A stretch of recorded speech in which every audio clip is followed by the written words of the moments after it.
मैं रामदास ठाकुर, जबलपुर एक्सप्रेस। आज तक मैं राकेश नागपाल से न्यूज़ स्टील। रवि सरोदे हिंदुस्तान से। Pradeep ढोंगरी, Dainik Bhaskar. Vinod Yadav Bansal. Prashant Sundar, Zee News. Dinesh Thakur, Times Now Lohara, Times Now. Hariom Soni, India Republic. Sharad Dubey, Haribhoomi. Sanjay Singh, सुबह प्रकाश भूपा।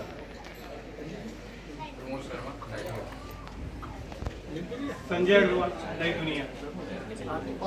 राज एक्सप्रेस। लोकेश उपाध्याय, सुदूर संगीत।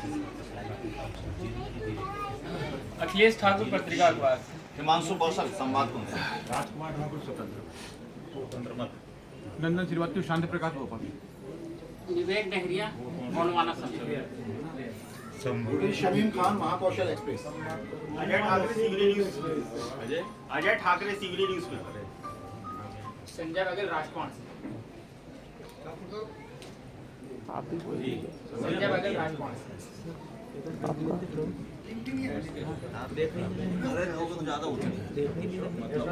आप बोलिए भी। हाँ, आप कहाँ से बता दीजिए।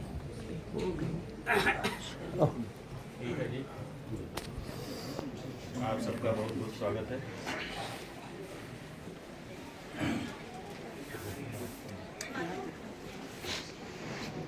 हम सिवनी आए क्योंकि जगत गुरु शंकराचार्य जी महाराज, जो हमारे गुरु जी महाराज थे, उनकी ये जन्मभूमि है। उनकी जन्मभूमि के घोरी के दर्शन करने तो हम पहले ही आ गए थे, लेकिन सिवनी के लोगों का कहना था सिवनी नहीं आया, तो हमने सिवनी का ये कार्यक्रम बनाया और यहाँ के मठ मंदिर में जाकर के वहाँ भगवान का दर्शन किया। कल सायंकाल थोड़ी देर के लिए यहाँ के स्थानीय लोगों से संवाद भी हमारा हुआ और हमको अच्छा लगा।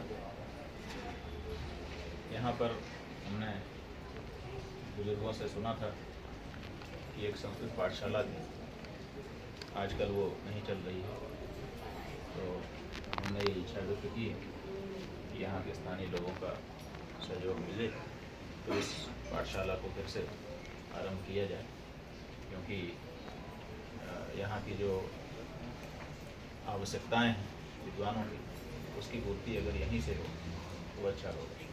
यहाँ के बच्चों को बहुत दूर जा कर के अध्ययन करना पड़ता है, तो माता पिता उनको भेजने में संकोच करते हैं, और इसलिए पास में अगर पाठशाला हो जाएगी तो यहाँ पर भी अध्ययन होगा।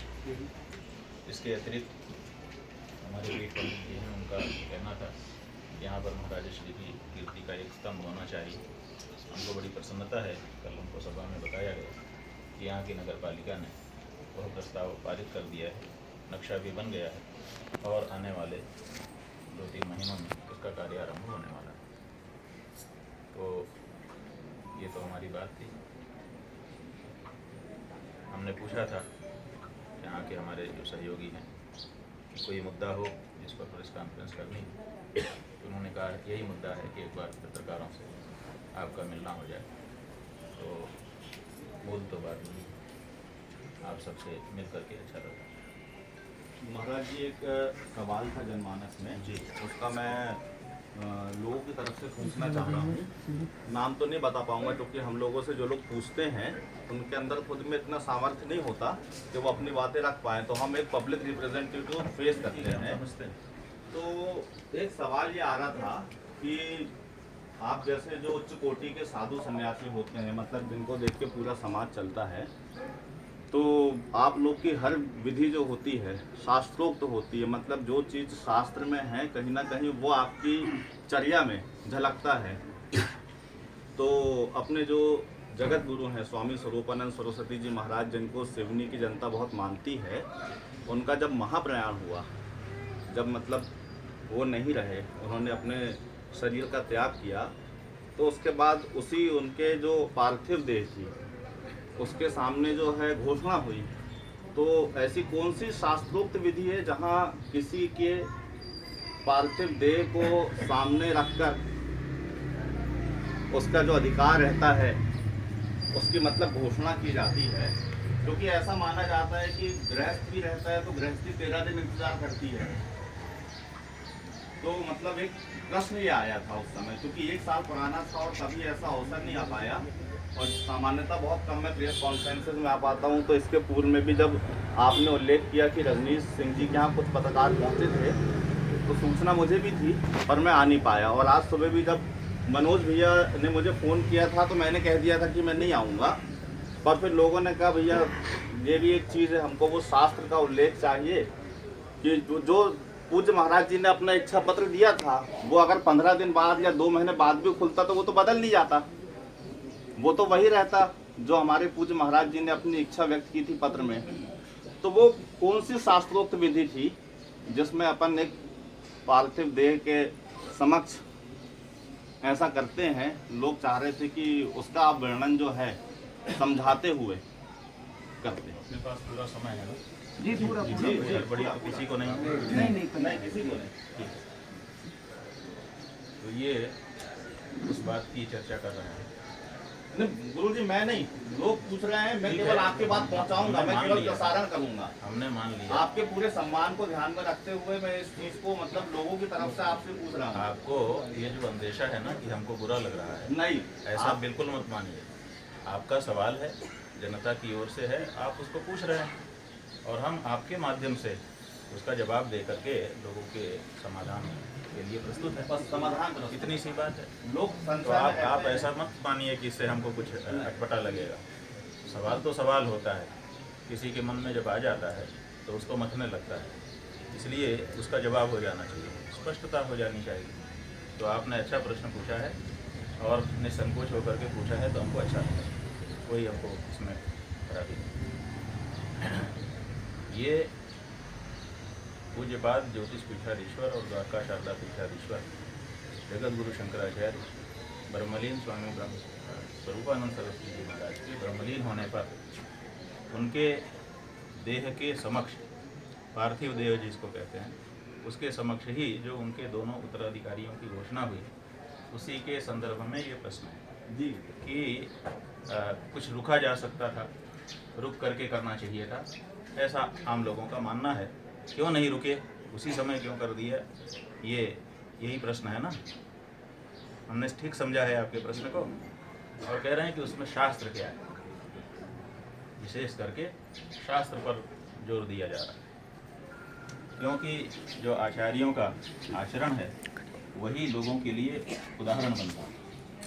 यद्यदाचरति श्रेष्ठः तत्तदेवेतरो जनः सहयत् प्रमाणं कुरुते लोकस्तदनुवर्तते। ये भगवत वाणी है और इसमें कहा गया है कि श्रेष्ठ लोग जिस तरह का आचरण करते हैं उसी का अनुकरण सामान्य लोग करते हैं। इसलिए श्रेष्ठ लोगों का जो आचरण है वो शास्त्रोक्त होना चाहिए, विचारित सुविचारित होना चाहिए, मनमाना नहीं होना चाहिए। तो बिल्कुल ठीक बात है, उचित है। अब आप कहते हैं कि शास्त्र क्या है, और शास्त्र के साथ साथ आपने पूछा नहीं, वो हम आपको बताना चाहेंगे कि शास्त्र के साथ साथ परंपरा भी देखी जाती है। कहीं कहीं शास्त्र होता है, कहीं कहीं परंपरा होती है, और कहीं कहीं दोनों होते हैं, तभी किसी कार्य को किया जाता है। जहाँ सीधे सीधे शास्त्र होता है वहाँ पर तो शास्त्र का आलम्बन ले लिया जाता है, शास्त्र वाक्य का आधार लेकर के कार्य किया जाता है। जहाँ सीधे सीधे शास्त्र वाक्य नहीं होता है वहाँ पर परंपराओं को देखा जाता है। तो यहाँ पर क्या था, परंपरा निभाई गई कि शास्त्र निभाया गया कि दोनों निभाए गए, यही प्रश्न। तो हम आपको बताना चाहेंगे कि आदि शंकराचार्य ने ये 4 मठ बनाए और उन्होंने इन पर अपने 4 शिष्यों को अभिषिक्त किया, और अभिषिक्त करके उन्होंने एक मठामनाय महानुशासन नाम से संविधान पीठों का बना दिया। वो यहाँ पर तो हमारे पास नहीं होगा, अगर आप कहेंगे तो आजकल व्हाट्सएप से तुरंत आ जाता है, तो हम वो मंगा करके आपको उपलब्ध भी करा दें। तो ये जो मठामनाय महानुशासन है, ये बुक ऑफ कमांड इसको अंग्रेजी में कहते हैं, माने इसी के आधार पर शंकराचार्य पीठों का संचालन होता है। इसमें भगवान शंकराचार्य जी ने सब कुछ कह दिया है जो कहा जाना चाहिए। जब भी कोई संस्था का निर्माण जैसे करता है तो उसके लिए आजकल बायलॉज नियमावली बनाता है, तो उसी तरह से ये बायलॉज है शंकराचार्य पीठों, और ये मैंडेटरी है, माने आवश्यक है। तो उस में ये कहा गया है एक एवा विशेष्य स्यादन्ते लक्षण सम्मतः, ये वाक्य है जो हम अभी याद होने के कारण आपको सुना रहे हैं। इसका मतलब है कि एकस्य आचार्यस्य अन्ते एक एव लक्षण सम्मतः अभिषेच्यः, जब एक आचार्य का अंत हो जाए, अंत से यहाँ पर शरीर के अंत का तात्पर्य व्यवहार की दृष्टि से, तब लक्षण सम्मत, जिसमें जो लक्षण ऊपर हमने बताए हैं उन्होंने लक्षण भी बताए, शुचि ही जितेन्द्रिय वेद वेदांगादि विशारदः योगज्ञ सर्वशास्त्राणां समदास्थानम आप्नुयात्, पवित्र हो, जितेंद्रिय हो, वेद वेदांग का पारंगत हो और सभी शास्त्रों में समन्वय स्थापित करने की क्षमता रखने वाला हो और दंडी सन्यासी हो। ऐसा जो आचार्य है उसका अभिषेक एक का किया जाना चाहिए। माने एक आचार्य का जब अंत होगा तो उसके स्थान पर उस पीठ को संभालने के लिए एक और आचार्य जो लक्षण सम्मत हो उसका अभिषेक किया जाना चाहिए। तो यहाँ स्पष्ट लिखा हुआ है एक एवा विशेष्य स्यादन्ते, अंते माने जब शरीर पूरा हो जाए तब। अब यहाँ पर आप कहेंगे कि शरीर पूजा हो जाए उसके बाद प्रतीक्षा करनी चाहिए, है ना, यही आपका कहना है। अंत में तो होना ही था, इतना तो आप भी मान रहे हैं कि एक आचार्य का अंत हो जाएगा तो दूसरे आचार्य को आना होगा, लेकिन आप ये कह रहे हैं कि प्रतीक्षा कर लेनी चाहिए। तो ये प्रतीक्षा के बारे में कौन सा शास्त्र है कि कितनी देर तक प्रतीक्षा की जाए? आप कह रहे हैं कि गृहस्थों के यहाँ 13 दिन तक बर्ताव किया जाता है। आपको पता होना चाहिए कि गृहस्थ जब शरीर छोड़ता है तो उसकी प्रेत संज्ञा होती है और सूतक लग जाता है। सूतक में शुभ कार्य नहीं हो सकते, इसीलिए गृहस्थ के घर में अगर ऐसी कोई परिस्थिति होगी तो सूतक के कारण उसके यहाँ ऐसे शुभ कार्य नहीं हो सकेंगे। लेकिन सन्यासी का शरीर जब छूटता है तो सूतक नहीं लगता है, पहली बात तो ये जाने। दूसरे, जो गृहस्थ होता है जब वो शरीर छोड़ देता है तो उसका शरीर अमंगल हो जाता है। अमंगल माने अस्पृश्य हो जाता है। तो जिनको संस्कार करने के लिए छूना पड़ता है तो वो जो मृत शरीर को छू लेते हैं उनकी स्नान से शुद्धि होती है। जब हम किसी मृतक के शरीर माने अंतिम संस्कार में भाग लेते हैं तो अगर हमने छुआ ना भी हो उस शरीर को, तब भी पीछे पीछे अगर उस मृत शरीर के चल पड़े हैं थोड़ी दूर तक, तो जब घर के लौट के आएंगे तो हमारी माता पहले से ही घड़ा में पानी लेके दरवाजे पे खड़ी होगी, दरवाजे के बाहर ही हमारे ऊपर पानी डाल देगी कि नहा करके ही घुस सकते हो, बिना नहाए घुस नहीं सकते। ठीक है ना? तो इसका मतलब है कि शव का अनुगमन करने से, शव का स्पर्श करने से हमको अशुद्धि आती है और अशुद्धि के कारण हम स्नान करके तब शुद्ध होते हैं। जो लोग नदी में जाते हैं वहीं नदी में नहा करके आ जाते हैं तो उनको फिर घर में नहलाया नहीं जाता है, अन्यथा स्नान तो करना ही पड़ता है, तब शुद्धि होती है। उसके पहले जो रिश्तेदार नहीं है अनुगमन कर लिया उसको भी अशुद्धि हो जाती है। अब सन्यासी के यहाँ ये नहीं होता है। सन्यासी के यहाँ ना तो सूतक लगता है और ना तो जो शरीर है जिसको छोड़ चुका है मृत शरीर, उस मृत शरीर को छूने से भी कोई अशुद्धि नहीं आती है। यह सन्यासियों का नियम। और सन्यासी के शरीर के पीछे अगर कोई चल देता है तो जैसे गृहस्थ के शरीर के पीछे चलने से अशुद्धि आती है, ऐसे सन्यासी के शरीर के पीछे चलने से अशुद्धि नहीं आती है। इसलिए नहाने की जरूरत नहीं है। अगर सन्यासी के अंतिम संस्कार में आप सम्मिलित हुए हैं तो आपको स्नान की आवश्यकता नहीं है। और शास्त्र में लिखा है, वचन हमको याद नहीं है, आप कहेंगे हम बिल्कुल उपलब्ध कराएंगे, ये तो रिकॉर्ड हो ही रहा है। तो वहाँ लिखा हुआ है कि अगर कोई व्यक्ति सन्यासी की समाधि में सम्मिलित हुआ है और उसके मन में ये आ गया कि हम अशुद्ध हो गए और वो नहाता है तो उसको दोष लगेगा। माने उसके मन में ये नहीं आना चाहिए कि मैं अशुद्ध हो गया, और सन्यासी के पीछे पीछे, उसके शव के पीछे पीछे चलेगा, उनकी समाधि में उनको जाके परिक्रमा करके प्रणाम करेगा तो उसको अश्वमेध यज्ञ का फल मिलता है। तो सन्यासी का मामला अलग होता है। वहाँ सूतक पातक नहीं लग रहा। एक बात इसी तरह से जैसे ये सन्यासी का मामला हमने बताया, ऐसे ही जो राजा होता है, राजा भी सूतक से इतर होता है। ये जो अभिषेक किया जाता है ना, आसन पर बैठा करके तीर्थों के जल से मंत्र पढ़ करके अभिषेक किया जाता है, तो हमारे यहाँ ये अभिषेक आचार्य का होता था। आ जाइए, यहीं से ले आओ। रास्ता बना के ले आते धीरे इस से, साइड से उधर से अगर रास्ता हो तो ऐसे घुमा के। वहाँ से घुमा के भी ला सकते हैं। तो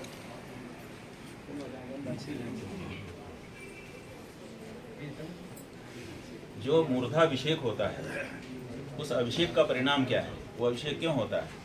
वो अभिषेक इसीलिए होता है कि आज से इनको हम समस्त बंधनों से मुक्त करते हैं, अब इनको कोई सूतक नहीं लगेगा। तो राजा को भी सूतक नहीं लगता है।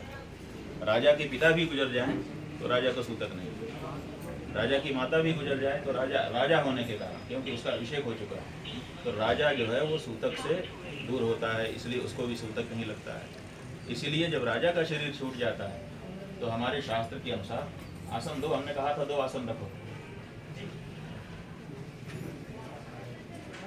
तो राजा का जब शरीर जब छूट जाता है तो राजा को भी सूतक नहीं लगता है, उसके परिजनों को। और जो आचार्य है वो भी सिंहासन पर बैठता है, वो धार्मिक राजा है, और राजा से भी बड़ा महाराजा है वो, तो उसको भी सूतक नहीं लगता है। अब सवाल ये है कि राजा जो है और आचार्य, इनकी गद्दी होती है, और इनके बारे में शास्त्र का नियम है कि एक क्षण भी ये गद्दी खाली नहीं रहती। उसका वचन है, ब्रह्मचारी जी बोल रहे हैं, मठामनाय महानुशासन का ही वचन है। उसमें स्पष्ट कहा गया है, न जातु मठमुच्छिन्द्यादधिकारिण्युपस्थिते विघ्नानाम विबाहुल्या देश धर्म सनातनः। रिकॉर्ड हो गया है ये वाक्य, आप कहेंगे तो हम किताब देंगे। तो लिखा है कि न जातु मठम उच्छिद्या, मठ को खाली न रखे, मठ माने मठ की गद्दी को। विघ्नानाप विबाहुल्यात्, अगर कोई अधिकारी नहीं है तो बात अलग है, तब केयर टेकर बनाना पड़ेगा, और अगर अधिकारी है तो उसका अभिषेक कर देना पड़ेगा। विघ्नानाम विबाहुल्यात्, अगर बहुत से विघ्न हो तब भी, माने इस पर जोर दिया गया है कि अगर बहुत सारे विघ्न भी हों तब भी अभिषेक तो कर ही देना। क्यों? क्योंकि राजा और आचार्य की गद्दी एक क्षण के लिए भी खाली नहीं रहती है। ये अविच्छिन्न परंपरा है। तो अविच्छिन्न परंपरा का पालन करने के लिए कहीं पर अगर हमारा मूर्धाभिषिक्त राजा शरीर छोड़ता है तो उसका संस्कार नया राजा ही करता है, ये नियम है। आप लोग चूंकि अब राजतंत्र से दूर हो गए हैं, इसलिए आपको पता ही नहीं है कि राजा के मरने पर क्या होता है। अगर पुराना इतिहास उठा करके देखेंगे तो अपने जितने राजा हैं, आप सबकी वंशावली निकाल के देख लीजिए। अगर तारीख वाली कोई वंशावली मिलेगी तो जिस दिन पुराना राजा मरा हुआ होगा उसी दिन से उसको कंटिन्यू किया गया होगा, उसी दिन उसका अभिषेक होता है, नियम है। जो अंतिम राजा थे हमारे पृथ्वीराज चौहान, आप उनका इतिहास इंटरनेट में निकाल करके देख लीजिए। जिस दिन उनके पिताजी गुजर गए थे उसी दिन उनका अभिषेक हुआ था। और अभी अगर आपको जानना हो तो आप इंदिरा गांधी 84 का दृश्य याद कर लीजिए। जब इंदिरा गांधी को मार दिया गया तो उसी रात को 11 बजे उनका शरीर, शाम को डिक्लेरेशन हुआ सूर्यास्त के समय लगभग, और दोपहर में उनके ऊपर गोली चलाई गई थी, शाम तक बताया नहीं गया। और रात को 11 बजे नए प्रधानमंत्री की शपथ जब राजीव गांधी को दिला दी गई, उसके बाद उनका संस्कार हुआ, क्योंकि वो प्रधानमंत्री रहते हुए मरी थी। तो गद्दी खाली नहीं रह सकती एक क्षण के लिए भी। तो जब पुराना राजा जाता है, मुसलमानों के यहाँ, मुस्लिम देश जो हैं उनका इतिहास आप निकाल कर देख लीजिए, वहाँ भी किंगडम है, और वहाँ पर भी जब नया राजा अभिषिक्त हो जाएगा तब पुराने के मरने की घोषणा होती है कि पुराना राजा शरीर छोड़ चुका है, अब नए राजा ये होंगे, और उसके देख रेख, क्योंकि जो संस्कार होना है राजा का, उसका नेतृत्व कौन करेगा। ये बड़ा प्रश्न है कि संस्कार के लिए पत्र भेजना पड़ेगा, संस्कार के लिए खजाने से पैसा निकालना पड़ेगा, संस्कार के लिए रिचुअल्स करने पड़ेंगे, कहीं कोई अगर प्रतिपत्ति आ गई, किसी ने प्रश्न उठा दिया तो उसका निर्णय करना पड़ेगा, वो कौन करेगा। तो इन सब कारणों से नए राजा को तत्काल स्थापित किया जाता है, यही हमारी परंपरा रही है। और आप देखिए हमारे जो गुरुजी थे, उनके जो गुरुजी थे, इसी पीठ की बात आपको बता रहे हैं, ज्योतिष पीठ की बात। उनका शरीर 1952 में पूरा हो गया, 20 मई सन 1952 अंग्रेजी तारीख, कलकत्ता में पूरा हो गया। और उन्होंने अपना कोई उत्तराधिकारी पहले से सुनिश्चित किया नहीं था, किसी को पता नहीं था कि क्या है। ऐसी परिस्थिति हो गई, तब उनका शरीर कलकत्ता से वाराणसी लाया गया कि वाराणसी में उनको जल समाधि दी जाएगी। लेकिन उनकी जल समाधि के पहले एक अंतरिम समिति बनाई गई, केयर टेकर शंकराचार्य बनाया गया, और वो हमारे गुरुजी बने अंतरिम समिति के अध्यक्ष के रूप में। जब उनकी नियुक्ति हो गई, तब जाकर के उनकी जल समाधि दी गई, हमारे गुरुजी के गुरुजी की। ये इतिहास है, वो अंतरिम समिति का रजिस्टर हम लोगों के उसमें रखा हुआ है।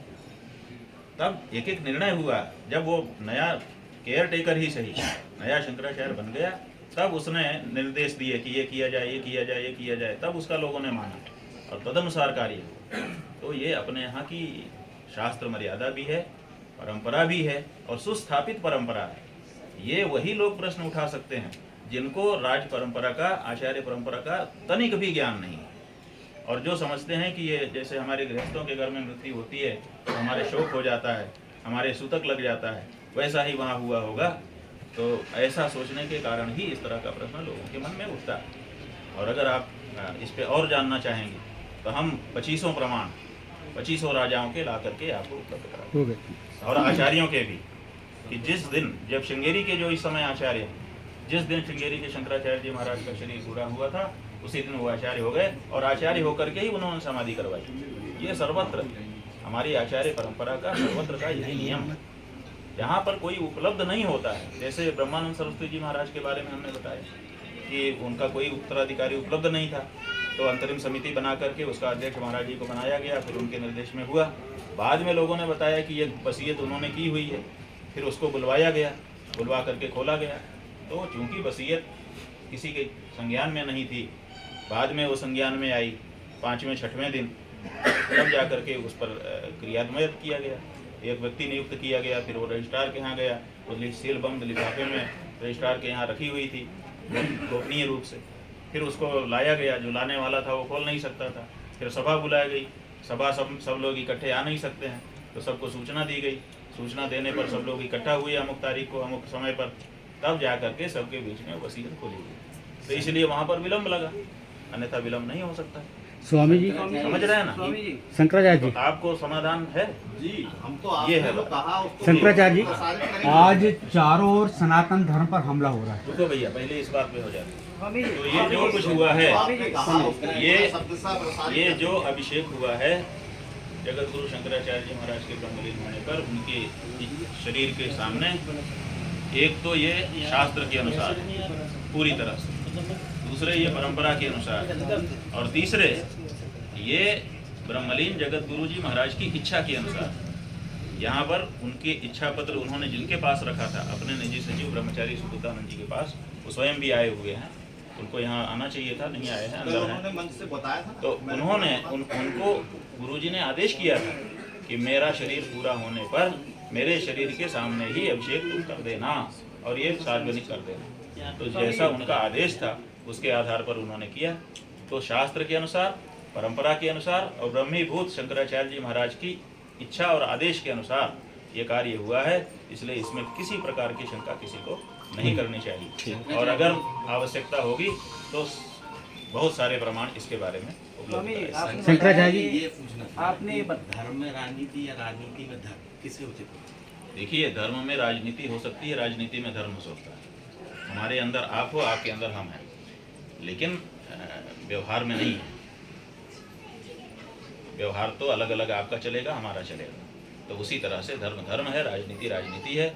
दोनों को आप मिला करके अगर चलेंगे तो ये ठीक नहीं होगा। और आजकल यही कोशिश हो रही है, जिसके कारण गलत परिणाम निकल करके आ रहे हैं। बाबू जी, कल आपने कहा था कि शंकराचार्य जी कांग्रेस के समर्थक में नहीं थे, समर्थन कभी नहीं किया, सही है। उन्होंने हमेशा सत्य का साथ दिया और राम सेतु के बारे में भी आपने कहा, परंतु आरोप जो लगते आए, जैसे कि रामभद्राचार्य जी आए थे कि शंकराचार्य जी कांग्रेसी थे, उन्होंने बोला यहाँ ब्राह्मण समाज में भी, तो आप जब उन्हें कांग्रेसी नहीं कह रहे, वो कह रहे, तो इसका क्या अर्थ माना है? देखिए, हमारे यहाँ एक पहेली है, पहेली होती है ना सब जगह, तो संस्कृत भाषा वालों की पहेली एक है, वो हम आपको सुनाते हैं। उसमें लिखा है कि विद्वान कीदृक् वचो ब्रूते वो रोगी कश्चन नास्तिकः कीदृक् चंद्रम न पश्यन्ति तत्सूत्रम पाणिनिर्वद। माने विद्वान कैसी वाणी बोलता है, एक प्रश्न,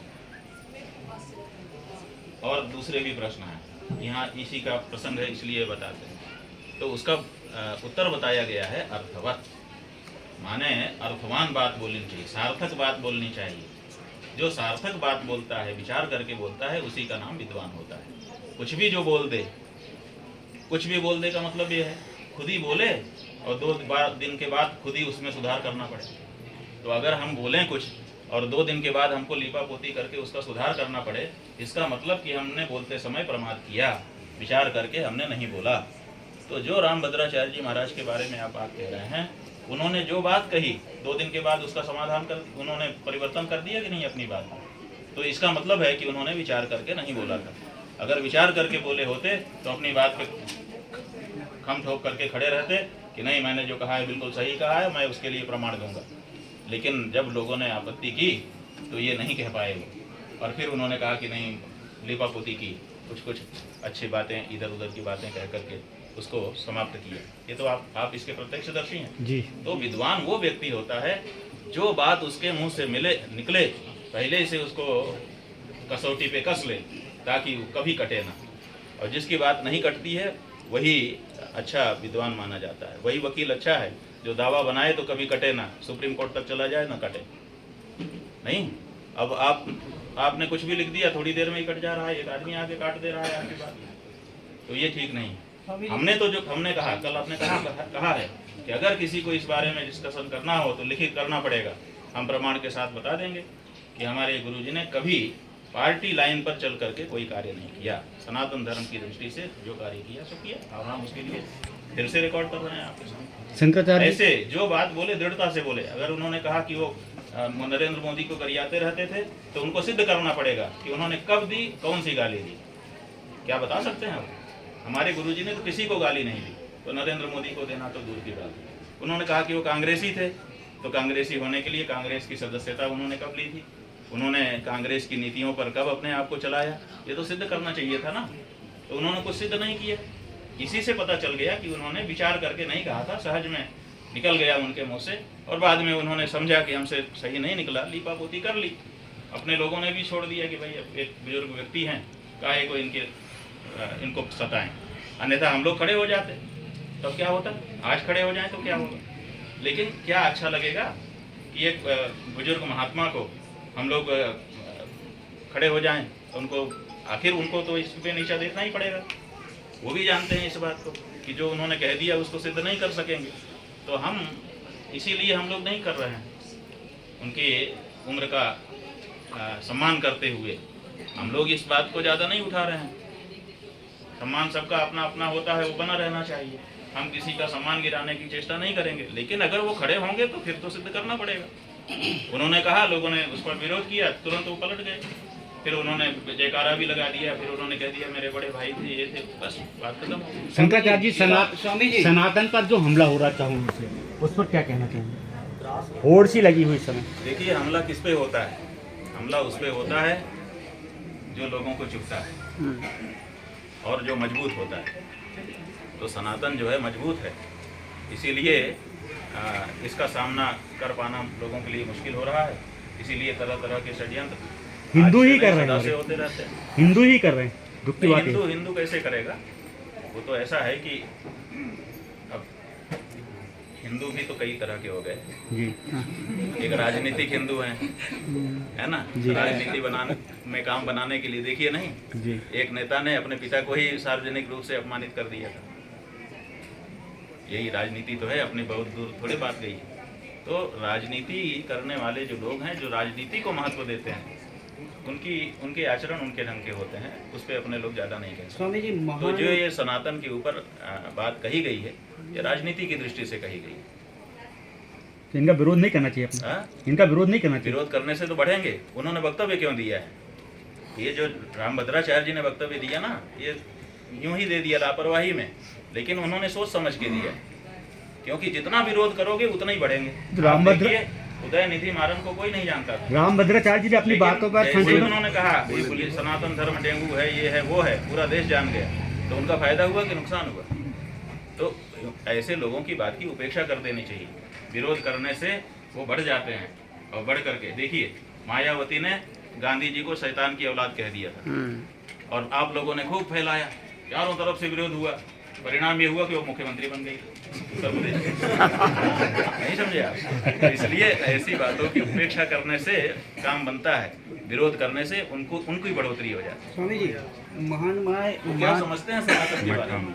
शब्द का अर्थ तो जानते नहीं। सना का मतलब होता है सदा, और तन का मतलब होता है रहने वाला। जो सदा रहने वाला है उसी का नाम सनातन है। जो सदा रहने ही वाला है, पहले से तय है, उसको कैसे नष्ट करोगे तुम? तो इसका मतलब है कि वो सनातन शब्द का अर्थ भी नहीं जानता, उससे हम क्या बात करें? अरे बात लेवल पे की जाती है ना, तो ऐसे लोगों की उपेक्षा करने से ही ठीक रहता है। स्वामी जी मठानुयाय महानुशासन के बारे में आपने बताया, उसमें ये परंपरा कि शंकराचार्य जी का चयन कैसे होगा, ये भी होगी, तो वो बता पाएंगे? बिल्कुल, क्यों नहीं। देखिए, एक एवा विशेष्य स्यादन्ते लक्षण सम्मतः। जो लक्षण सम्मत होगा वही अभिषेच्य होगा, माने उसी का अभिषेक हो सकेगा। तो ये तो लक्षण सम्मत आचार्य के बारे में निगाह करना पड़ेगा, दृष्टि दौड़ानी पड़ेगी। तो सबसे पहला दायित्व किसका होता है? जो रिमेनिंग शंकराचार्य, माने जो पीठासीन शंकराचार्य है, उसका ये दायित्व है कि वो आगे के शंकराचार्य के बारे में निश्चय कर दे, क्योंकि वो शंकराचार्य स्वयं है। वो समझता है कि एक शंकराचार्य के लिए शंकराचार्य की क्या क्या योग्यताएं होनी चाहिए, और ये संभाल सकेगा कि नहीं संभाल सकेगा। तो जो पीठासीन शंकराचार्य होते हैं, धर्म का प्रचार करने के साथ ही साथ अपने उत्तराधिकार के बारे में भी वो चिंता करते रहते हैं। और इसीलिए प्रायः अपने शिष्यों में से, जैसे आदि शंकराचार्य जी ने अपने शिष्यों में से 4 को, वैसे अनेक शिष्य थे उनके, उनमें से 4 को ढूंढ करके निकाला और उनका अभिषेक किया। उसी तरह से जो पीठासीन शंकराचार्य होते हैं, वो अपने शिष्यों में से किसी को योग्य समझते हैं तो उसका नाम आगे बढ़ाते हैं। और उनकी वसीयत का मतलब, वसीयत के बारे में भी आप लोग समझ लीजिए। वसीयत वैसी नहीं है कि जैसे कोई गृहस्थ अपनी प्रॉपर्टी किसी को दे दे, मालिकाना है, ऐसी वसीयत का यहाँ ऐसा तात्पर्य नहीं है। यहाँ वसीयत का मतलब है प्रस्ताव। तो उन्होंने इसीलिए 2 प्रस्ताव कर दिए, 2 लोगों के नाम उठा दिए। अब अगर ये दोनों लोग उनकी दृष्टि में तो योग्य ही हैं, तो वो हो जाएंगे। अगर उनकी दृष्टि के अतिरिक्त जो 3 और शंकराचार्य हैं, उनकी दृष्टि में अयोग्य होंगे, तो वो लोग इस पर ऐतराज करेंगे।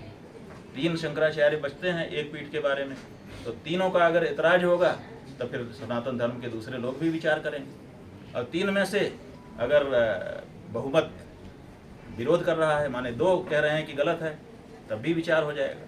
विचार कौन करेगा? विचार वही तीनों शंकराचार्य करेंगे। वही करेंगे और कोई नहीं। और कौन करेगा आप बताओ? पहला अधिकार तो उनका है ना। पहला अधिकार पीठ पर जो आचार्य विराजमान है, जो गद्दी खाली करेगा उसका है पहला अधिकार। वो अगर नहीं करता है या अयोग्य को कर देता है, तो फिर दूसरे 3 को अधिकार।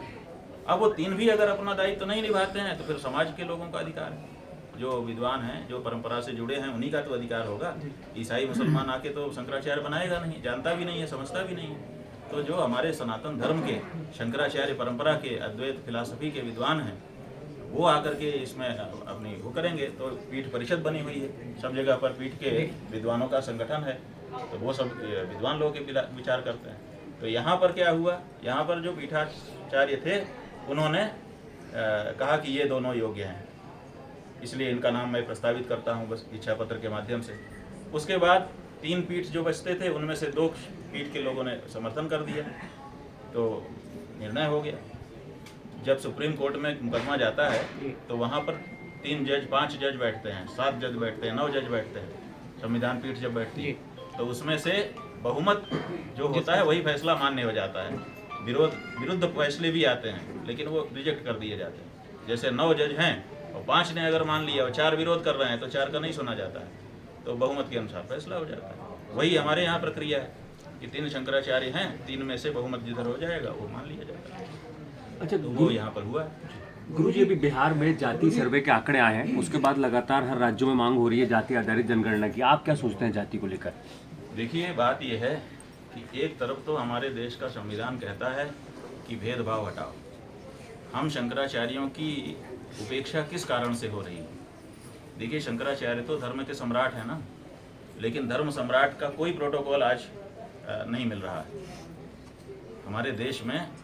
देखिए, ईसाइयों का एक आचार्य है, उसको उन्होंने 2 किलोमीटर के एक जगह को देश घोषित कर दिया है, उसको वहाँ का राष्ट्रपति घोषित कर दिया है, ताकि तकनीकी तौर पर जिस भी देश में जाए वहाँ का राष्ट्रपति उसका स्वागत करे। उन्होंने तो प्रोटोकॉल दिया है। हमारे देश में शंकराचार्यों को कोई प्रोटोकॉल नहीं मिल रहा है। क्यों नहीं मिल रहा है? क्योंकि शंकराचार्य जो है वो वर्णाश्रम धर्म को मानते हैं, वर्ण धर्म को मानते हैं, उसको समर्थन करते हैं, इसीलिए उनको समर्थन नहीं दिया जा रहा है। क्यों? यहाँ समरसता का वातावरण हमको बनाना है। जब आपको समरसता का वातावरण बनाना है तो आप फिर जाति की गणना क्यों करा रहे हैं? आप अपने देश में कितनी संख्या है उसकी गणना कराओ, वो तो ठीक है, लेकिन जातिगत जनगणना कराने का क्या लाभ है? जातिगत जनगणना कराने का मतलब है कि आप एक समाज में कई गुच्छे बना करके रख दे रहे हो। अब एक गुच्छा दूसरे से लड़ेगा, दूसरा तीसरे से लड़ेगा, तो ये हमारी दृष्टि से उचित नहीं है। हमारी दृष्टि से जाति आधार पर जनगणना करने की जरूरत नहीं है, और अगर करना है तो हम तो उसके पक्षधर हैं। हम तो कहते हैं ब्राह्मण, क्षत्रिय, वैश्य, शूद्र, इनका अधिकार और सम्मान होना चाहिए उनके अनुसार का, उसी के अनुसार आरक्षण कर देना चाहिए कार्य में भी, लेकिन हमारी तो नहीं मान रहे। और आप जनगणना करा रहे हो, जाति का प्रमाण पत्र तहसीलदार से बंटवा रहे हो, तो आप लोगों के बीच में खाई हो रहे हो। आरक्षण आपने दे दिया है, उसका परिणाम ये हो रहा है कि आज सवर्ण और अवर्ण दो धड़े हो गए हैं पूरे देश में, और दोनों एक दूसरे के खिलाफ लड़ रहे हैं। तो ये आप भेदभाव का बीज बो रहे हैं, जो कि समाज के लिए अच्छा है। महाराज जी, अभी रामभद्राचार्य महाराज जी यहाँ पर आए थे, क्योंकि सिवनी जिला स्वामी स्वरूपानंद जी महाराज की जन्मस्थली रही है, और पूरे विश्व पटल में सिवनी का नाम सिर्फ इसलिए है कि स्वामी स्वरूपानंद जी महाराज यहाँ के थे। चूँकि कार्यक्रम के आयोजक थे सिवनी के विधायक दिनेश राय मुर्मू जी, उस पूरे कार्यक्रम में फ्लैग से लेकर, बैनर से लेकर, न्यूज से लेकर तमाम जगह पर स्वामी स्वरूपानंद जी महाराज की फोटो से भी परहेज किया गया और नाम से भी परहेज किया गया। कार्यक्रम में रामभद्राचार्य महाराज जी ने ब्रह्मलीन स्वामी स्वरूपानंद जी महाराज के लिए क्या टिप्पणी कही थी, किसी से छुपा नहीं। बाद में जब स्वामी स्वरूपानंद जी महाराज के शिष्यों को जब इस बात का आघात लगा तो उन्होंने इसका विरोध भी किया और ये कहा कि यदि अपने रामभद्राचार्य महाराज जी की टिप्पणी से सिवनी विधायक दिनेश राय मुर्मू मतलब उनका यदि संतुष्ट है तो वो स्वीकार करना चाहिए, और यदि नहीं है तो उनका इसका विरोध करना चाहिए। तो जब तक स्वामी उनका प्रोग्राम रहा तब तक दिनेश राय मुर्मू जी ने उस कार्यक्रम का ना तो खंडन किया, ना ही उसके वक्तव्य का खंडन किया। जब स्वामी स्वरूपानंद जी महाराज का जन्मोत्सव मनाया गया तो वहाँ पर वो आशीर्वाद लेने भी पहुँचे, और उसके बाद जब आपका आगमन हुआ तो आप उनके निवास स्थान पर पहुँचे। तो जो भक्त हैं स्वामी स्वरूपानंद जी महाराज का मन में जिनका आस्था है, सम्मान है, तो उनका ये कहना पड़ा कि जिन्होंने हमारे गुरु को लेकर ऐसी वाणी बोला और जिन्होंने कार्यक्रम करवाया तो उन्होंने उसका खंडन नहीं दिया, तो उनके निवास पर पहुंचना कितना उचित है? देखिए, बात यह है कि आप एक कार्यक्रम में एक वक्तव्य को आधार मान करके आप अभी तक किसी व्यक्ति के द्वारा किए गए सारे कार्यों को बुला देना चाहते हैं, तो हम ऐसा नहीं कर सकते। ठीक है, एक वक्तव्य किसी व्यक्ति के साथ सारे संबंधों को समाप्त करने का कारण नहीं बन सकता, और विशेष करके तब जब उसका स्वयं का वक्तव्य ना हो। अगर वो स्वयं कुछ कह देता तो बात अलग थी, कड़ाई से विरोध किया जाता। उसने एक ऐसे व्यक्तित्व को बुलाया था जिसके सामने वो भी नहीं कह सकता कि ऐसा मत बोलिए, कोई नहीं कह सकता। सम्मान के साथ किसी को बुलाया, हम ही आए हैं, तो जो हमको बुलाने वाला है भरद्वाज हमको कह सकता है कि ये बोलिए या मत बोलिए, नहीं कर सकेगा। मर्यादा है, एक शिष्टाचार है। तो ऐसी स्थिति में मुनमुन राय का इसमें क्या दोष निकलता है? मुनमुन और बैनर पोस्टर पर फोटो नहीं था, तो जब रामभद्राचार्य जी का कार्यक्रम हो रहा है तो उसमें महाराज जी की फोटो का कोई मतलब नहीं रहता। किसी का भी कार्यक्रम होगा तो उसमें हाँ ऐसा कोई हो जो पूरी तरह से बस काम जुड़ा ही हो, जैसे हम कोई कार्यक्रम करें तो हम तो अपने गुरु जी का फोटो रखेंगे, लेकिन मुनमुन राय तो विधायक है ना, मुनमुन राय तो क्षेत्र का प्रतिनिधि है। वो क्षेत्र प्रतिनिधि होने मात्र से वो किसी का भी कार्यक्रम करेगा उसमें गुरुजी का फोटो रखेगा, ऐसी अपेक्षा हम लोग नहीं करते हैं। तो हमारा ये मानना है कि इसमें मुनमुन राय का सीधा कोई दोष नहीं, और राजनीतिक व्यक्ति है, पहले ही उसको बहुत डैमेज हो गया रामभद्राचार्य जी के कहने से। अब वो खंडन करे चाहे समर्थक करे, इधर कुआ उधर खाई, वो कहाँ जाएगा बेचारा। अगर वो खंडन करता तो गड़बड़ी और मंडन करता तो गड़बड़ी, तो बेचारा चुप होकर के बैठा है, साष्टांग प्रणाम कर रहा है बार बार। और आपके एक अखबार ने, वो कौन सा अखबार है? ये संवाद कुंज, कहाँ है इसके प्रतिनिधि? ये संवाद कुंज अखबार है। इसमें अखबार में समाचार छपा है कि 5 लाख रुपया मुनमुन सेन ने हमको दिया। तो हम आपसे जानना चाहेंगे इस पत्रकार वार्ता में कि ये सूचना कहाँ से आपको प्राप्त हुई? 5 लाख रुपया वो कहाँ से ले गया और कहाँ दिया और किसने दिया और किसने देते हुए देखा? क्या था महाराज जी, कल जब कार्यक्रम हुआ तो मैं आपको नहीं, हम पूरी कहानी नहीं जानना चाहते। 5 लाख रुपया देते हुए आपके किस संवाद सूत्र ने देखा है, तो हमको स्पष्ट होना चाहिए। पूरी बात, क्योंकि बहुत बड़ी बात आपने फिगर लिख करके लिख दिया और बाद में इन्वर्टेड कामा में तृप्ति शब्द लिखा है कि तृप्ति हो गई, और इन्वर्टेड कामा। व्यंग्य क्या है? व्यंग्य सीधा सीधा सा यही है कि आप कहना चाहते हैं कि हम लोगों ने पैसा लेकर के चुप्पी साध ली, तो आप हमको इसको सिद्ध करके दिखाइए, और नहीं तो आपका अखबार बंद होगा। ऐसे नहीं कर सकते आप किसी के साथ। 5 लाख रुपया लेकर के 5 लाख का एक फिगर बता रहे हैं और तृप्ति शब्द लिख रहे हैं, तो आप हमको बताइए, स्पष्ट करिए कि 5 लाख रुपया किसने दिया, किसको दिया, कहाँ दिया, कब दिया और किस शक्ल में दिया। कल ये जब मेरी खड़े होके बताइए, खड़े हो जाइए, खड़े होके बताइए हमको, आराम से। हम आपसे प्रश्न पूछना चाहते हैं। कल आपके कार्यक्रम में जब मैं उपस्थित था, आपके पूरी सभा सुनी, तो जो आज यहाँ के पूरे लोगों ने सवाल पूछा, ठीक है, कि ये जो सवाल पूछा कि भाई मुनमुन राय जी जो हैं, हम क्या प्रश्न पूछ रहे हैं उसका जवाब दीजिए। महाराज जी 5 लाख रुपया किसने दिया, कहाँ दिया, कब दिया, कैसे दिया, वो 4 प्रश्न का जवाब बताओ और कुछ मत बताओ। कल ये बात पूरी चर्चा का विषय था। हमें आप बताइए किसने आपको ये खबर दी है, उसका नाम सार्वजनिक करो। आपने किसी आधार पर 5 लाख रुपया किसने दिया, कहाँ पर दिया, किसको दिया और कब दिया, ये 4 प्रश्न हैं, इनका जवाब देना पड़ेगा आपको। आप पत्रकार होकर के अखबार छाप करके ऐसे नहीं छाप सकते हैं किसी के खिलाफ। आप इतना चिल्ला क्यों रहे? हम चिल्ला रहे हैं, अभी और चिल्लाएंगे, आपका अखबार जला देंगे, क्या बात करते हो आप ऐसा छाप दोगे किसी के लिए? 5 लाख रुपया लेकर के हम लोग चुप होने वाले हैं? 5 लाख हमारी औकात दिखा रहे हो आप कि कोई आके हमको 5 लाख दे देगा, हम चुप हो जाएंगे, तृप्त हो जाएंगे। बहुत गलती बात है, आपने बहुत अक्षम्य अपराध किया है। चिल्लाने की बात है और हम चिल्ला रहे हैं, आपने मर्यादाओं का हनन किया है, ये नहीं हो सकता है। आप गुस्सा करिए, गुस्सा करिए, लेकिन आपको सिद्ध करना पड़ेगा। आप जवाब दीजिए स्वामी जी, जवाब दीजिए स्वामी जी, स्वामी जी, जवाब दीजिए, स्वामी जी, जवाब दीजिए। स्वामी जी, निवेदन, ये इस अखबार के से जवाब चाहते हैं। एक निवेदन, हमको भी प्रश्न पूछने का अधिकार है। एक निवेदन है स्वामी जी। रुक जाइए, आप कोई पत्रकार बोलेगा तो हम उसको उसके साथ समझेंगे। इसी संदर्भ में कह रहे हैं जिसको जो करना है। इसका मतलब कि सारे पत्रकार हमारे ऊपर 5 लाख बिल्कुल नहीं, हम सबके खिलाफ नोटिस करेंगे। देखो करिए, आप नोटिस दीजिए आप, पर स्वामी जी ऐसा कैसे कोई कह सकता है? स्वामी जी 5 लाख रुपया लेकर के हम तृप्त हो गए। स्वामी जी, हमने अपना वक्तव्य बदल दिया। आप लोग इस तरह से मजाक बनाओगे किसी बिल्कुल नहीं बनाएंगे, बिल्कुल नहीं बनाएंगे। ये सीढ़ी है। अगर गलत है हम आपसे भाई गलत है, निवेदन आप सिद्ध करो। आपने छापा है, आपका दायित्व तो बनता है कि आप इसको सिद्ध करिए कि 5 लाख रुपया किसने दिया, किसको दिया, कहाँ दिया, कब दिया। आप ये 4 प्रश्नों का जवाब दीजिए। आपसे कहना 4 प्रश्नों का जवाब ये जो अखबार है संवाद कुंज, इसको देना पड़ेगा। हम निवेदन, इसको जवाब देना पड़ेगा। जवाब उनको देना पड़ेगा। तो फिर आप क्यों बोल रहे हो? हम इसलिए बोल रहे हैं कि ये चूंकि पत्रकार बिरादरी की बात है और पत्रकार बिरादरी से ये बर्दाश्त के काबिल नहीं है। ठीक है, क्षमा चाहूंगा, इस तरह बर्दाश्त का नहीं है। 5 लाख रुपया में आपने जबरदस्ती, आप और बोलना चाहते हैं आप? नहीं, 5 लाख रुपया जो बोला है आपने उसका प्रूफ दीजिए ना। बिल्कुल जाइए, बिल्कुल जाइए, सब उठा लो। हमको कोई आपसे फेवर नहीं चाहिए, लेकिन आप हमारे लिए गलत लिख दो। मैं आप लोग से निवेदन करता हूँ, सवाल भी ना उठाए, जवाब भी ना करे, ये नहीं हो सकता। मैं आप लोग से निवेदन करता हूँ, आप राजनीति में, अरे ठीक है, नाराज हो जाओगे ना, लेकिन महाराज सच है, आपको ये अधिकार कभी नहीं मिल जाता है पत्रकार होने के नाते कि आप किसी की प्रतिष्ठा के साथ खिलवाड़ करें।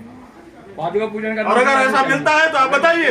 आप लोग जाइए, हम लोग पादुका पूजन टाइम हो गया, वो 2 घंटे। आप जो है पत्रकार हैं, आपका हमने सम्मान किया, पहला शब्द हमारा था आपका स्वागत है। आपने हमसे कड़े प्रश्न पूछे, हमने इत्मीनान से उसका जवाब दिया, हमने बुरा नहीं माना, लेकिन और बिना जाने, हमको पता भी नहीं था कि कौन है कौन नहीं है, लेकिन आप किसी की प्रतिष्ठा से इस तरह से खिलवाड़ करेंगे और कहेंगे हम पत्रकार हैं, तो हमने बहुत पत्रकार देख लिए, बड़े बड़े पत्रकारों की हालत देख ली। क्या बात करते हो आप? केवल पत्रकार होने से आपको लाइसेंस नहीं है कि ब्लैकमेल करें किसी को, किसी की प्रतिष्ठा से खिलवाड़ करें। आपने ये छापा कैसे? इसका जवाब जब हम पूछ रहे हैं तो कोई कुछ नहीं बोल रहा है, कह रहा है पत्रकार बिरादरी होती है। ऐसी कैसी बिरादरी होती है? और अगर ऐसी बिरादरी होती है तो थू है ऐसी बिरादरी पर, करो जितना विरोध करना होगा हमारा। पत्रकार हो इसका मतलब ये थोड़े है कि आप कुछ भी छाप दोगे। 5 लाख रुपया लेकर के तृप्त हो गए, ऐसा शब्द आपके अपने शंकराचार्य के लिए छापते हो आप, और जब आपसे पूछता है शंकराचार्य तो आप उसका स्पष्टीकरण नहीं दे पाते हो।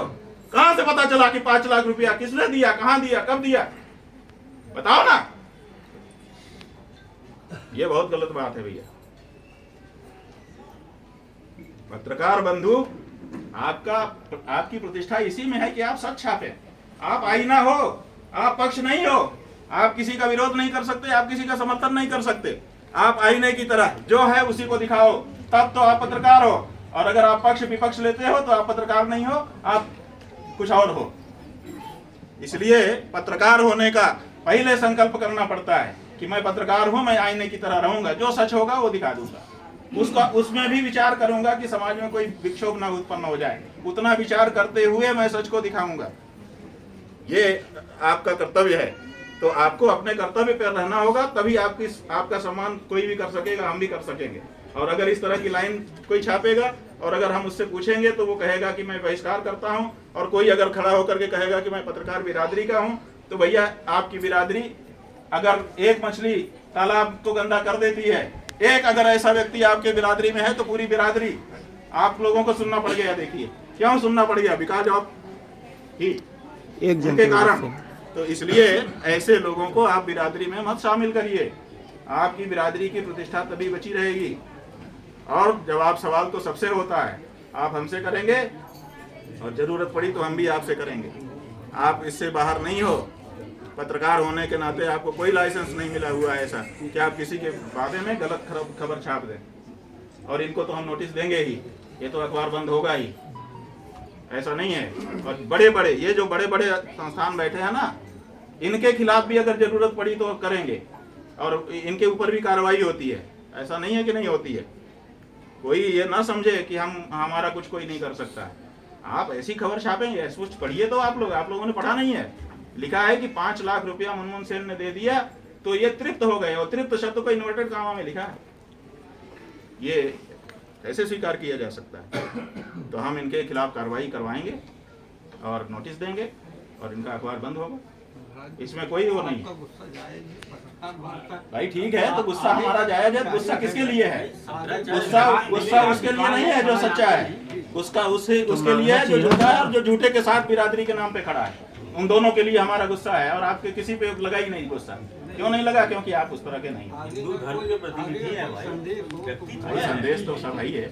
संदेश आप जो पूछोगे हम सब बताएंगे। ये प्रकरण खत्म हो गया। अगला कोई प्रश्न पूछो भैया। कई करोड़ हिंदुओं के गुरु हैं। अगला कोई प्रश्न पूछना हो पूछो। हिंदू राष्ट्र के बारे में आप क्या कहेंगे? हिंदू राष्ट्र की धारणा को लेकर बातें होती हाँ भैया, हिंदू बिल्कुल राष्ट्र सही। बनाया। देखिए ऐसा है कि हिंदू राष्ट्र, ये शब्द पिछले अनेक दिनों से अपने देश में गूंज रहा है। इधर से आवाज आती है, इधर से आवाज आती है, इधर से आवाज आती है, हिंदू राष्ट्र होना चाहिए, हिंदू राष्ट्र होना चाहिए। सुनने में हम लोगों को भी अच्छा लगता है। अरे अपना राज किसको अच्छा नहीं लगेगा? लेकिन केवल शब्द से तो नहीं हो जाएगा। हमने ये कहा, बार बार कहा, आप पत्रकार बंधुओं के माध्यम से कहा कि जो लोग हिंदू राष्ट्र की बात कर रहे हैं उन सबको हिंदू राष्ट्र का कोई प्रारूप सामने लेकर के आना चाहिए कि हिंदू राष्ट्र जब होगा तो ऐसा होगा। अभी जो समस्याएं हैं उनका निराकरण हिंदू राष्ट्र हुए बिना नहीं हो सकता, और हिंदू राष्ट्र अगर हो जाए तो सब समस्याएं दूर हो जाएंगी। इस तरीके से कोई प्रारूप तो लेकर के आए, अब कोई प्रारूप लेकर के आज तक नहीं आया, साल 2 साल हो गए इस बात को। और जब पूछते हैं कोई पत्रकार कि क्या बदलाव आएगा, कहते हैं नहीं किसी को जाने आने की जरूरत नहीं पड़ेगी, किसी को कुछ करने की जरूरत नहीं पड़ेगी। तो फिर इसका मतलब क्या है? इसका मतलब ये है कि जैसे गंगा को राष्ट्र नदी घोषित कर दिया गया है, जितना मल जल राष्ट्र नदी घोषित होने के पहले गंगा जी में गिरता था, आज उससे ज्यादा ही गिर रहा है, एक छटाक भी कम नहीं हुआ है, और गंगा राष्ट्र नदी हो गई। तो ऐसे ही अगर भारत का नाम हिंदू राष्ट्र करना है तो नामकरण कर दो, काम तो वही रहेगा। तो काम वही रहेगा, केवल नामकरण होना है, तो हम इसके पक्ष में नहीं। हमारा ये कहना है कि प्रारूप लेकर के आइए, आज से बेहतर जिंदगी देने का अगर आपका कोई प्रारूप है तो निश्चित रूप से उस पर विचार होगा। और केवल हिंदू राष्ट्र क्या, कोई भी प्रारूप अगर लेकर के आता है जिसमें बेहतरी का वादा किया गया हो और उसमें देखने से पता चलता हो कि हाँ बेहतरी हो सकती है, संभावना दिखती है, तो कोई क्यों नहीं उसको अपनाना चाहेगा, हम लोग भी अपना लेंगे। लेकिन ये केवल राजनीतिक मामला है, हिंदू राष्ट्र कहते हैं, प्रारूप उनके पास कुछ नहीं। महाराज जी, लगातार चुनाव के दौर में धर्म सभा आयोजित हो रही है और धर्म सभा के बीच राजनीतिक कहीं ना कहीं प्रचार होता है। कई गुरु जो है मध्य प्रदेश में हाईलाइट हो रहे हैं, धर्म सभाओं में आयोजित करके प्रचार कर रहे हैं चुनाव, उनके लिए क्या विचार है, क्या कहना चाहेंगे आप? देखिए, बात ये है, हमने ये कहा है, समझने की बात है थोड़ी, कि कोई धार्मिक व्यक्ति किसी राजनीतिक दल का सदस्य नहीं हो सकता, समर्थक भी नहीं हो सकता, प्रचारक तो होना दूर की बात है। क्यों नहीं हो सकता? क्योंकि जो चुनाव आयोग है, चुनाव आयोग में पंजीकृत हुए बिना कोई पार्टी राजनीति देश में नहीं कर सकती। तो जितनी राजनीतिक पार्टियां हैं तो सब की सब चुनाव आयोग में पंजीकृत हैं। और चुनाव आयोग में नियम है कि जब कोई पंजीकृत होने के लिए जाता है तो कहते हैं कि शपथ पत्र दीजिए धर्मनिरपेक्ष होने का, कि आप धर्मनिरपेक्ष रहेंगे। तो हम शपथ पत्र जब माने कोई राजनीतिक दल जब शपथ पत्र दे देता है कि हम धर्मनिरपेक्ष रहेंगे, तभी उसका पंजीकरण होता है, नहीं तो नहीं होता है। तो जब धर्मनिरपेक्षता की शपथ हमने चुनाव आयोग के सामने दे दी, फिर हम धर्म की बात करें, ये ठीक नहीं लगता है, एक बात। दूसरे, अब हम धार्मिक हैं, हमने अपने गुरु के सामने शपथ ली है कि हम सनातन धर्म के लिए जीवन समर्पित करते हैं। अब सनातन धर्म के लिए हमारा जीवन समर्पित है और हम धर्मनिरपेक्ष पार्टी का प्रचार करें, सही है? चलेगा? इसका मतलब कि हमने जो गुरु के सामने शपथ ली उसको हमने भुला दिया। तो राजनीतिक दल का चरित्र अलग है और एक धार्मिक व्यक्ति का चरित्र अलग है। इसलिए जो लोग भी, चाहे वो किसी पार्टी से जुड़े हों, यहाँ भाजपा, कांग्रेस और दूसरी की बात नहीं है, यहाँ किसी भी राजनीतिक दल की बात है, जो राजनीतिक दल पंजीकृत है वो धर्मनिरपेक्ष है, उसके साथ जुड़ने वाला जो भी व्यक्ति है वो भी धर्मनिरपेक्ष है, वो धार्मिक नहीं है, ये जान लीजिए। और अगर उसको चाहिए, देखिए नैतिकता तो यही कहती है कि अगर हमको राजनीति करती हैं तो ये वाला चोला उतार करके हम दूसरा चोला पहन लें और हम राजनीति करने लगे। लेकिन हम राजनीति भी करना है और यही चोला भी पहने हैं, तो ये अनैतिक है, ये सही नहीं है। इसलिए या तो हम धर्म की शपथ लेकर के सनातन धर्म के लिए कार्य करें, और नहीं तो धर्मनिरपेक्ष होकर के धर्मनिरपेक्षता के लिए कार्य करें। दोनों विचार अपने अपने जगह पर सोचने से अच्छे ही लगते हैं। हम दोनों को खराब नहीं कह रहे हैं, हम राजनीति को खराब नहीं कह रहे हैं, लेकिन हम ये जरूर कह रहे हैं कि जिसने धर्म रक्षा की शपथ ली है वो धर्मनिरपेक्ष पार्टी का समर्थन, सहयोग, प्रचार, सदस्यता, ये सब कुछ नहीं ले सकता, और लेता है तो वो गलत है। छोटा सा सवाल है महाराज जी। सवाल ये है, क्योंकि अपना सिवनी जिला शंकराचार्य स्वरूपानंद सरस्वती महाराज की जन्मभूमि है ये, लेकिन यहाँ पिछले कुछ सालों में देखने में आ रहा है, पूरे विकास खंड हो गया, आगे गांव का क्षेत्र हो गया, बंडोल के पास का क्षेत्र हो गया, यहाँ बड़ी संख्या में धर्म परिवर्तन हो रहा है, लोग हिंदू से ईसाई में कन्वर्ट हो रहे हैं। इसको कैसे रोका जा सकता है? क्या देखिए, बात यह है कि ये जो धर्म परिवर्तन हो रहा है ये धार्मिक कारण से नहीं हो रहा है, पहले तो ये समझ लीजिए, ये राजनीतिक कारण से हो रहा है। क्योंकि राजनीतिक दलों को इसकी जरूरत पड़ती है कि गोल बन जाए, और फिर एक गोल को हम पकड़े तो पूरा गुच्छा हमारे हाथ में आ जाए। तो राजनीतिक, देखिए, इसीलिए धार्मिक लोग धर्मांतरण का विरोध कम कर रहे हैं, राजनीतिक लोग ज्यादा कर रहे हैं। अरे भैया, तुम तो राजनीतिक हो, तुमको क्या पड़ी है कि धर्मांतरण हो रहा है, लेकिन आप देखिए रोज उनके कार्यक्रम होते हैं कि धर्मांतरण हो रहा है, धर्मांतरण हो रहा है, धर्मांतरण हो रहा है। तो क्या मतलब है, एक व्यक्ति आके धर्मांतरण कराता है ताकि उसकी गोल बढ़ जाए, और दूसरा उसका विरोध करता है ताकि जो बहुसंख्यक लोग हैं वो उनके मन में अच्छा लग जाए कि हम उनका साथ दे रहे हैं, इसलिए वो हमको वोट दें। तो यहाँ पर धर्मांतरण जो है वो दोनों, कराने वाला भी और जो धर्मांतरण का विरोध करने वाला है, वो दोनों राजनीति कर रहे हैं। धर्म नीति तो कुछ हो नहीं रही। अच्छा, जिनका धर्मांतरण करा दिया जाता है उनके जीवन में क्या परिवर्तन आता है, इसके बारे में कोई अध्ययन अभी तक नहीं हो रहा है कि अगर कोई व्यक्ति अमुक था और अमुक हो गया तो उसके गुणात्मक परिवर्तन आने चाहिए ना उसके जीवन में। ऐसा कहाँ आ रहा है? क्या वो बीमार होना बंद हो गया? क्या उसको भूख लगना बंद हो गया? क्या उसको चोट लगना बंद हो गया? ऐसा तो कुछ नहीं होता है।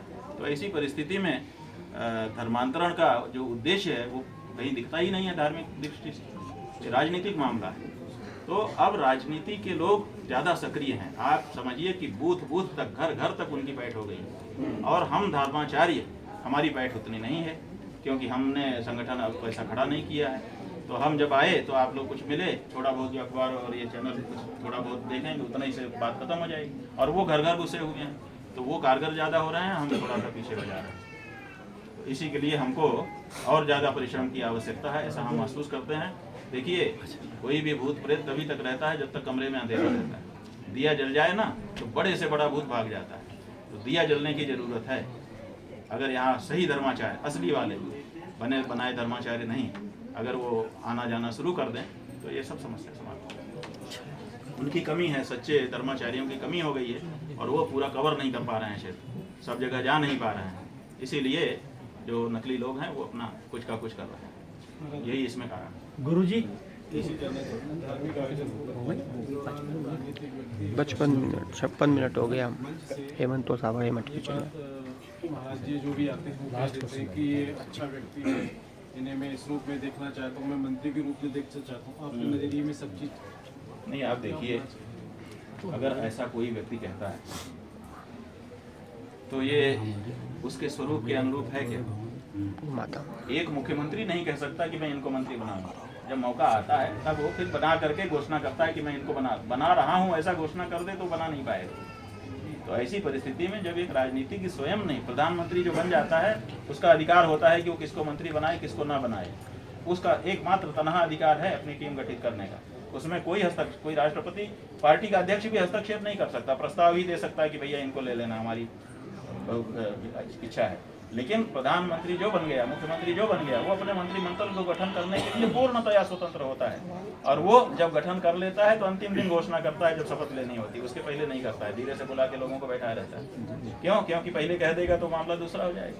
तो ऐसी परिस्थिति में ऐसा कोई व्यक्ति जो राजनीति का नहीं है सीधे सीधे, और वो ऐसी कोई बात कहे तो हंसने के सिवाय, दुखी होने के सिवाय अपने लोग और क्या कर सकते हैं, आप बताओ। स्वामी जी, मेरा दूसरा सवाल या निवेदन, हमारे पूज्य गुरुजी इस जिले के निवासी थे, यही जन्मस्थल थी। हम सभी लोगों को उनका पूरा जीवन पर्यंत खूब स्नेह मिला। हम निवेदन करेंगे अब वो नहीं रहे तो आप अपनी कृपा दृष्टि हम लोग के ऊपर बनाए रखें।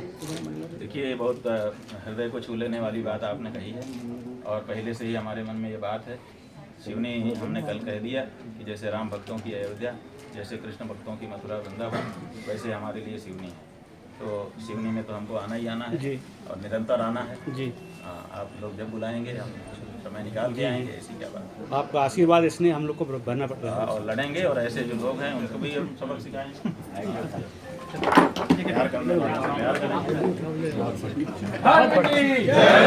अधर्म का प्राणियों में गौ माता की गौ हत्या बंद हो, सनातन धर्म की हर हर महादेव।